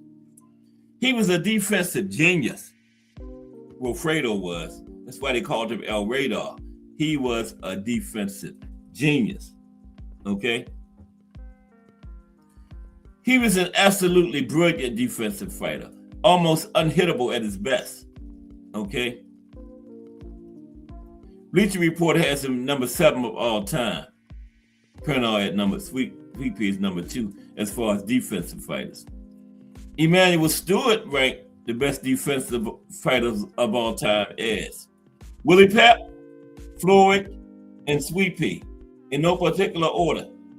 And then Sugar Ray Robinson are here behind them. Pep, Sweet Pea, and Floyd are so close together as defensive wizards. It is virtually impossible to say for sure which was best. And then he said, Benitez is very close as well. I don't know how he left Nicolino Loesch out of there. He should be right up in there too. But he did say Benitez was very close as well, Emmanuel Stewart. Benitez depended on his own reflexes and speed and little preparation, including little film. Benitez, it is clear, never fully developed his talents. He could also bang, right? He could also bang. Wolford had real and sneaky power, especially at his natural weight class of welterweight. At that weight, in junior welterweight, he had a 71% knockout rate. He was a fabulous counterpuncher who waited patiently for a mistake, and then he pounced. And he finished his career 58 wins, 8 losses, 1 draw, with only 1 loss at welterweight or junior welterweight, and that was to Sugar Ray Leonard, in a fight he might have won had he been in shape. In the last 3 fights he lost, he was deep in the drugs. And remember, the only fight he lost at junior welterweight and welterweight was to Sugar Ray Leonard, and he took the fight on 9 days' notice. Remember? Now here's the competition he faced. He faced 11 top-tier fighters. Antonio Cervantes, who he won for his first title at 17. Bruce Curry twice, Carlos Palomino, Maurice Hope, Carlos Santos, Roberto Duran, Sugar Ray Leonard, Thomas Hearns, Davey Moore, Matthew Hilton, and Mustafa Hamsho. And he was 6-5 against those 11 top competitors. But only 1 of those losses came at his natural weight, a welterweight, to Sugar Ray Leonard. Okay? Incredibly, Wolford Benitez did something no other top fighter did. he entered the top 10 as champion. I think it was one other one. We was talking about it recently. Was it Matthew Stockton Muhammad? I'm not sure. But he came in the top 10 as champion because he was only 17. Wasn't nobody put him in no top 10 as 17. But he won the title. They had to put him in there then, right? So once he beat Cervantes at age 17, that's when he cracked the top 10. Yep. And in 1977, the Ring magazine recognized him as champion. 1979, number one welterweight contender and WBC welterweight champion. Okay. 1980, he had lost it to Sugar Ray, but he was still the number 2 contender at welterweight. 81, he was the number 1 contender at junior middleweight. 1982, he was number 2 contender at junior middleweight. And Benitez was ranked for 9 years in his career. Okay. His achievements are incredible, especially considering that Benitez's father said he trained with broads, cocaine, and rum. Wow, his own father said that about him. He trained with women, cocaine, and rum and coke. Wow. His father was hard on him. Okay, so tragedy in the end for Wilfredo. Yeah, tragedy in the end. Like so many other fighters, Wilfredo sustained terrible brain damage in the ring. Tragically, his brother Gregory, who only had 9 pro fights, also suffers from pugilistic dementia because they say you get it worse from sparring than you do the actual fights. So his brother only had 9 pro fights, but he still had pugilistic dementia because it's a documented fact that sparring is even worse than, the actual fights. A few years after retiring, Benitez, in his mid-30s, had to go back to living with his mother as he needed daily help to do basic living tasks. He couldn't remember his boxing days, his opponents, his birthday, or even himself, okay? And for those who claim being a defensive great can protect you from brain damage, no. Gregory was an even better defender and boxer than Wilfred. He lacked Wilfred's power, however. And Willie Pep, arguably the best defensive fighter of all time, died from pugilistic dementia. So being a great defensive fighter don't save you from brain damage. Because remember, sparring is where you get the most damage. And in sparring, you might not be in as focused defensively as you is in the fight, because in sparring, you're working on stuff and everything, right? So I can see how sparring would be more dangerous than an actual fight, because you're in there working on stuff, right? Like Boots' father said they had a training tool in their camp where Boots got to stand there and can't swing back. He just got to take punches, right? That's part of his training. So I can see how sparring could be the more dangerous part. You're not going to stand in no fight and just let everybody hit you. But in sparring, they had this drill where Boots got to stand there and get punched and can't swing back, right? So yes, I can see where sparring could be more dangerous than the actual fight. In 1997, Benitez was moved to a public nursing home by his mother, Clara, who was a licensed nurse who simply could no longer take care of him. Okay, yeah, that's the nurse she was taking care of for a long time. And his sister, right? His sister died though, yeah. In 2002, Sugar Ray Leonard visited Benitez, who by this time had forgotten who he was. He didn't even know who he was himself. So during the visit, Sugar Ray had their fight shown on television. And Benitez actually brightened up for a brief moment. And according to Sugar Ray Leonard, he told him, "Ray, I did not train for that fight." So the memory came back to him. And he remembered he didn't train for the fight, which his father said he didn't, right? Yeah. So maybe they should show him more fights and stuff. I don't know. But anyway, when his mother died in 2008, Wilfred's sister, Yvonne Benitez, took over his care. Yeah, because I think he got a full-time nurse now because his mother and sister had passed away. In 2018, Benitez and his sister moved to Chicago to get better help for him. As of 2020, Benitez remained in the Chicago hospital. I think he's out now, but he got a 24-hour nurse, I think. I'm going to check on that. But anyway, in his devastating book on boxing and brain damage, The Untold Story of Brain Trauma in Boxing, Tris Dixon documents how every single medical study shows that every single boxer sustains neural trauma, brain damage. Every single boxer. Just some, it's not even noticeable, but every boxer suffers from brain damage. Some to a more severe extent. Because the brain is in the head, the brain ain't meant to be punched on like that. So every boxer suffers brain damage. Every single one of them. Okay? Some just not noticeable, but it's there. Tris Dixon wrote that. And what was Tris Dixon again? He was some kind of expert on brain trauma. Tris Dixon. He wrote a book on it. So I guess I knew it. I guess he knew what he's talking about. But he writes, boxing spares no fighter. I guess he's right. Yeah, that's what he said. The man said, every boxer suffers from brain damage. There's some to a larger, more severe extent than others. Some of them is not even noticeable, right? But some of them is noticeable. Like when Joe Frazier, toward the end of his life, for the last few years, he would be able to fight. They would interview him. He was in such bad shape. It felt like Joe Frazier was speaking with an accent, man. That's how slurred his word. Felt like he was speaking with an accent, a foreigner trying to speak English or something. Yeah. And Hearns is in pretty bad shape right now too. I saw him on something recently, and when he talking, you really got to concentrate to know what Hearns saying. You really got to concentrate hard. Like when somebody talking, you can be doing something and listen. Oh, when Hearns talking, you got to look right at him and concentrate to understand what he's saying. Yeah, man in bad shape. Every boxer suffers brain damage. All of them. Okay? I mean, it's not funny, but I'm just saying all of them. Boxing spares no one. That's what this guy said. And he said boxing is even more dangerous than football.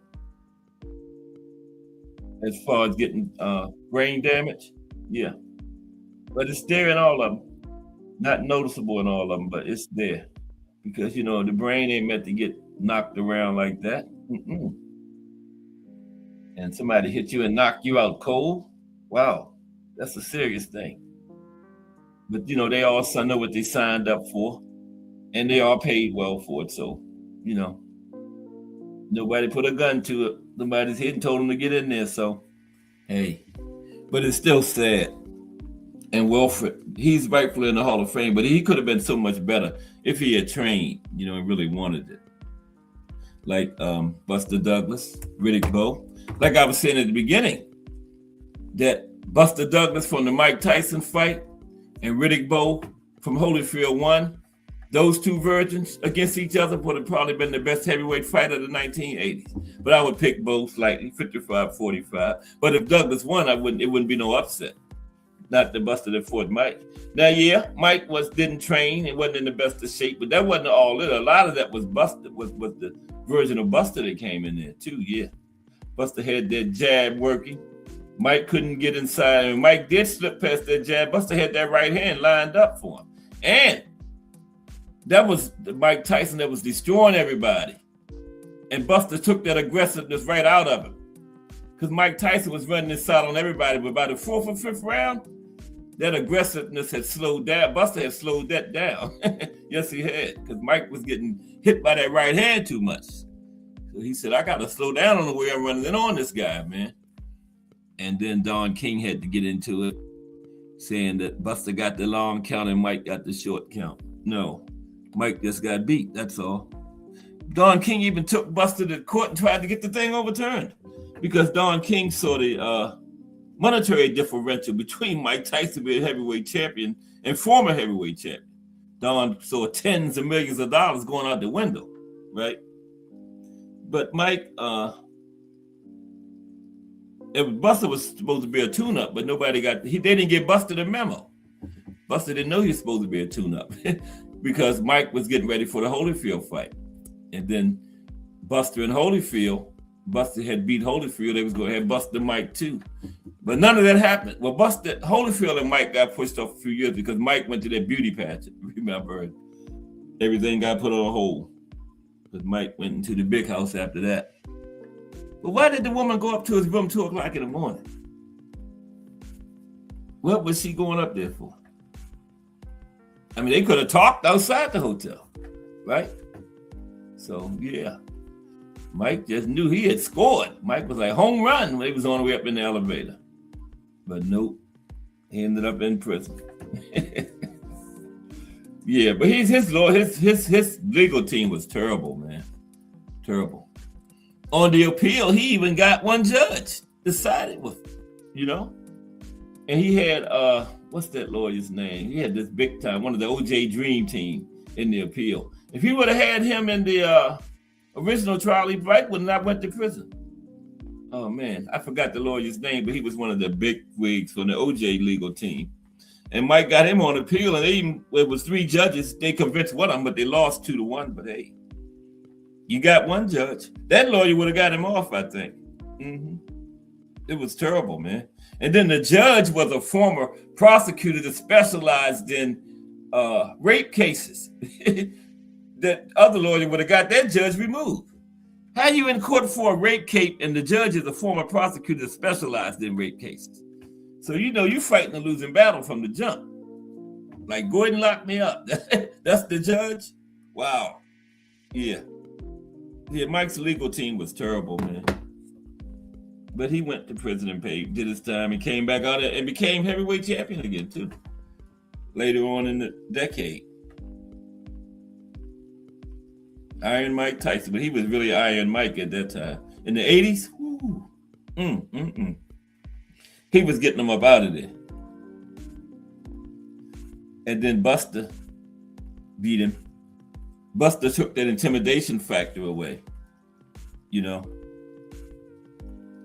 once he beat Mike, because I remember when him and Trevor Berbick, he was going for his first title in 86, and when they were in the middle getting the talk from the referee, Trevor was actually trembling. Ask Mike Rim. Trevor was actually trembling. He was so scared, man. Because Mike had that rep when he was coming up, leading up to that title fight. I think he had, however many fights he had, all of them had been knockouts. And like 90% of them was like in the first round, like 40, 50 seconds, stuff like that, you know? So, but then Buster took all that out of him when he got him in there. And Buster was so confident, almost to the point of cockiness in that Tyson fight, you know? Like, I know I'm gonna beat you. They clinch up, the referee break on, Buster would bounce back, then jump right back into the clinch. Then in the Holyfield fight, he just wasn't the same. It was amazing how a fighter can be so different in back-to-back fights, man. It was just like he was a totally different fighter, you know, when he fought Holyfield. Because the one that beat Tyson, Holyfield wouldn't have been no problem for that Buster Douglas, man. I don't think he would have stopped Holyfield because Holyfield was tough. It was hard to stop Evander, but I think he would have done a pretty dominating decision. But Holyfield got him out of in the 3rd round because it wasn't Buster. But yeah, appreciate everybody for coming through today. We are going to talk tomorrow, the best of 2025. Boxers, best men boxers, best women boxers, knockouts, fights, trainers.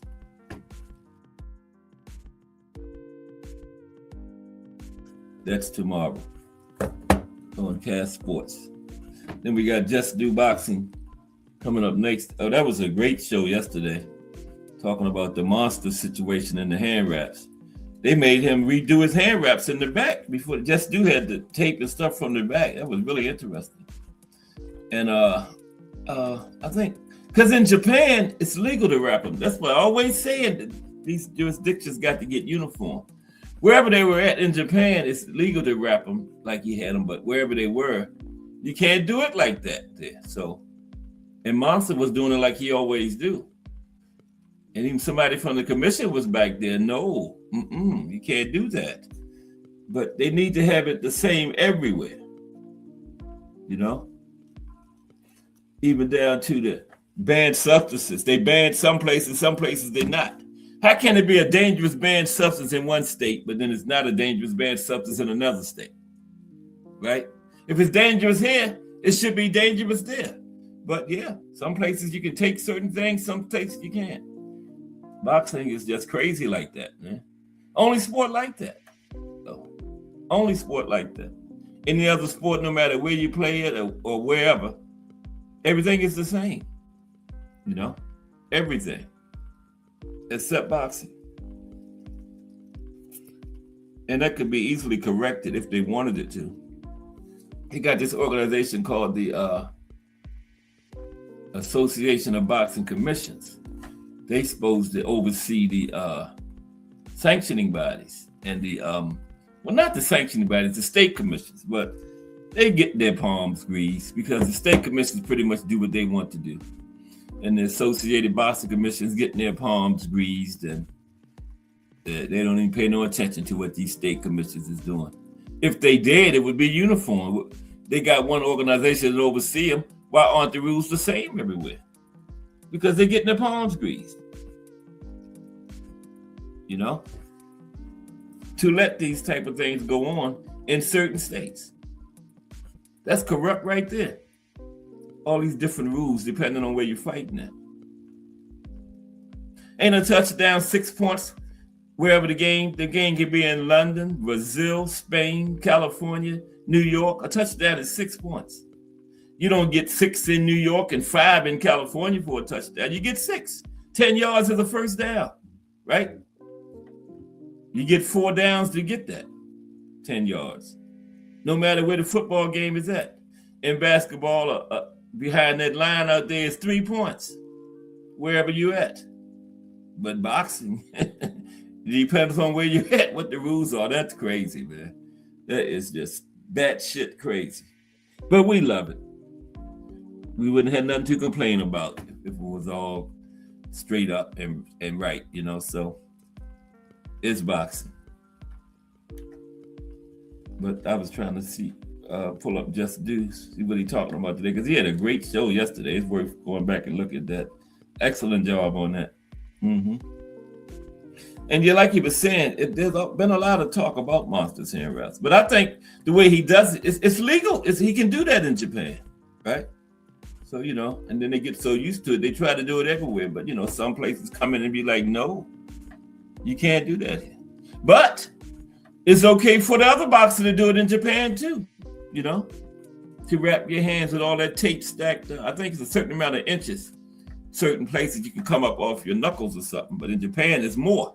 So the other boxer just wrap your hands in that manner, you know.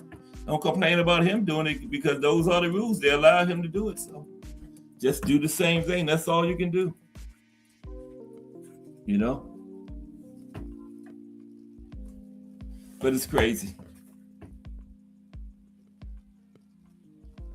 I'm still waiting on Monster and Nakatani. What's going on with that? Maybe we'll get it next year because Monster usually fight like 3 times in a year. So maybe he'll squeeze Nakatani in. I got Nakatani in that one. Mm-hmm. Left hook.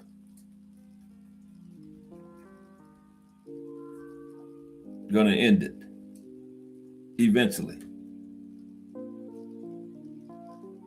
But I don't know. That'll be a good one though. That'll be one of the bigger fights of the year. There's 2 fights that would make me happy to get next year. Boots and Virgil and Nakatani and Monster. If I could get them 2, I don't care what else happens. Just them 2. On the same card. Wouldn't that be something? Come on, Turkey. When I interview Turkey, I'm going to ask him about that. Yeah. And they get Boots and Virgil and Nakatani and Monster on the same card. Co-main events, yeah. Definitely gonna write that down and ask Turkey about that in our interview. I'm also gonna ask him what the hell he doing in the Hall of Fame. Okay, but I appreciate everybody. Tomorrow, the best of 2025.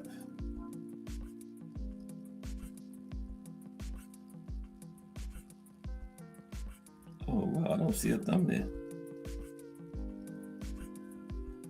Let's see. Let's see. You coming on today, Just Do? Yeah, but Just Do Boxing may be coming up next. I don't see a thumbnail yet.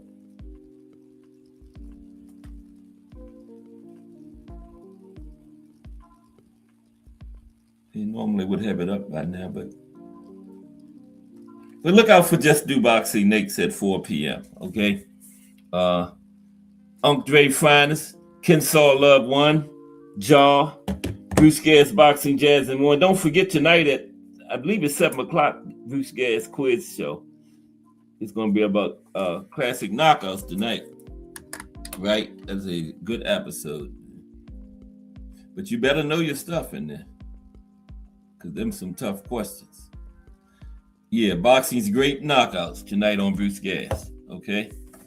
All right. We got Bruce Gas, Boxing Jazz and More. Technique, Mike Rem, the Drunk Irishman.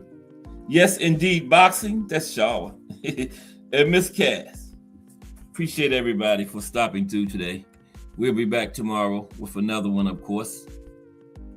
Because if it's Monday through Friday, 2 p.m., it's the Boxtorian bringing you all of that boxing history. Everybody have a great afternoon. This is Cass Sports, the Boxtorian. Appreciate y'all 1,000,000%.